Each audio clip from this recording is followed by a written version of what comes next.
અમુક સમય એવો આવે અને અમુક ઇન્સિડન્ટ એવા બની જાય કે એ આદ્ય શક્તિ માટે, પરમ શક્તિ માટે તમારો ભરોસો જાતે જાતે વધી જાય. નકરા પૂજા પાઠ કરવાથી કે નકરા સવારના પોરમાં દંડવત કરવાથી તમે માનતા હોય કે તમારા બધા કામ થઈ જાય, તો ન થાય. ભરોસો હોવો પડે એ પરમ શક્તિ પર, એ આદિ શક્તિ પર. હું એમ કહું છું, દંડવત નહીં કરો તો ચાલશે. બસ એટલા મક્કમ મનોબળ વાળા બનો કે ઈ છે તો બધું છે, એના વગર કોઈ એક તાતણું પણ ભાંગી શકે એમ નથી, એટલું માની લો. બાકી બધું ઈ જોઈ લેશે.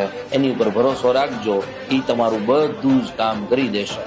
આ થોડીક વાર લગાડે, સમજો છો? આપણી માં રીસાય અને ઈ રીસાય, પણ એ માં છે, એ ભોળી છે, માફ કરશે અને ત્યારથી તમારા જીવનની પ્રગતિ શરૂ થશે. એ પ્રગતિની વાટે રહો અને માં સામે ખોટા વલોપાત ના કરો. આપશે, બહુ જલ્દી આપશે. Download ShareChat.